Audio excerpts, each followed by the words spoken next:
Salut tout le monde, aujourd'hui on va faire un beau petit test pour les balais à neige justement. J'ai eu plusieurs questions à ce niveau-là. Savoir quel balai on doit prendre, puis quel qui va le moins endommager en fait notre peinture là, durant l'hiver. Donc en fait je me présente Joël Bouillon, propriétaire de Polyshine Innovation. Simplement vous dire que je ne suis pas payé là, pour présenter les balais à neige. Donc je vais commencer avec en fait le premier, celui que je suis sûr qu'il ne fera pas de dommages sur la peinture. Ça se trouve être une mousse Eva qu'on appelle. C'est une mousse qui est très dense, puis quand même souple en même temps. J'exerce une pression d'environ peut-être 7-8 livres.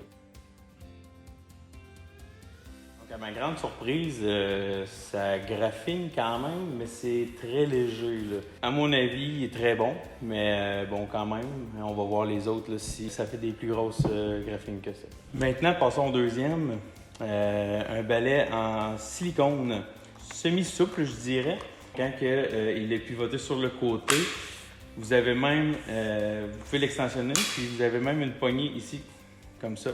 Donc, vous le prenez par la base, puis par la poignée, puis vous pouvez aller déneiger vraiment plus loin, puis avec une bonne prise confortable. L'heure du test est arrivée.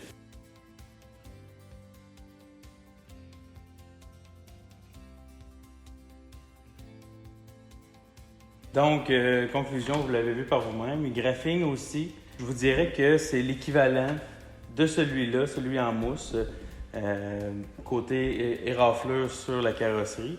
Mais bon, si les gens aiment ça avoir également une bonne poignée, une bonne prise, puis bon, en silicone, écoutez, c'est vraiment une question de goût, donc entre le Garant et puis un Reflex. On est maintenant rendu au troisième.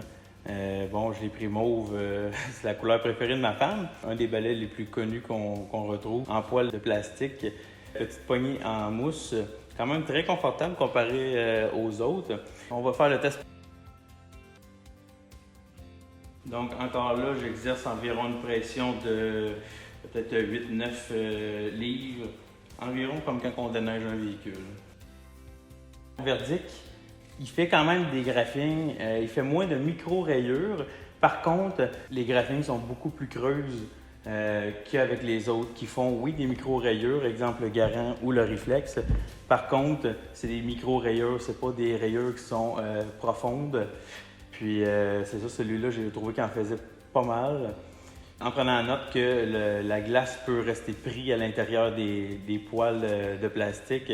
Donc là, la glace, évidemment, c'est sûr que ça va graphiner pas mal. Le quatrième balai à tester aujourd'hui. Pourquoi j'ai pris ça? C'est simple parce que, bon, à chaque fois que je vais mettre de l'essence, j'envoie à toutes les fois prendre ça habituellement on lave les vitres avec, c'est correct. Mais dans la majorité des gens que je vois, ils prennent ça pour nettoyer, exemple, les lumières en avant, la peinture. Aujourd'hui, je vais vous montrer que c'est vraiment pas la chose à faire. Ça graphine énormément. C'est le filet qui est à l'extérieur qui va graphiner. La mousse en tant que telle qui est enrobée du filet graphine pas. C'est vraiment le petit filet là, qui est à l'extérieur. C'est maintenant l'heure de faire le test.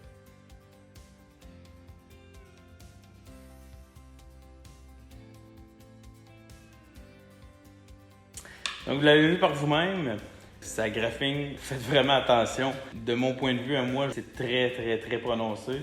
Imaginez, là, c'est juste une fois que je l'ai fait. Imaginez faire ça tout l'hiver, puis arriver au printemps, là, c'est sûr que ça va prendre un bon polissage.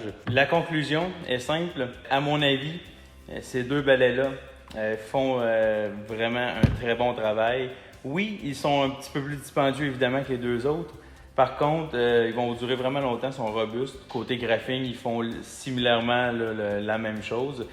Il n'y a pas de façon miracle là, côté graphing pour un véhicule d'hiver.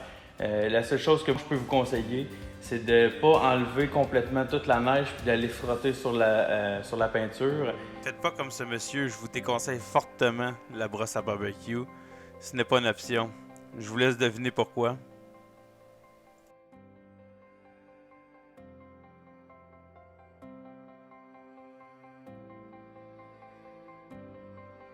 Si le budget vous le permet, vous pouvez faire comme ce monsieur-là. Pourquoi se compliquer la vie? Mais sachez que vous avez toujours l'option d'un souffleur à feuilles. Il y en a plusieurs modèles maintenant à batterie.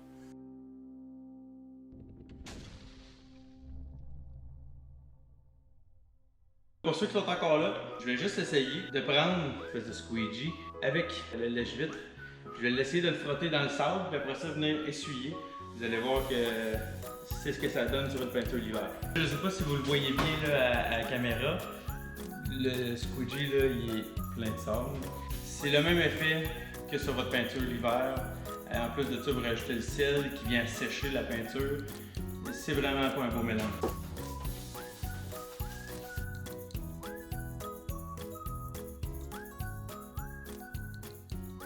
Et puis ça, jamais sa peinture, oubliez ça.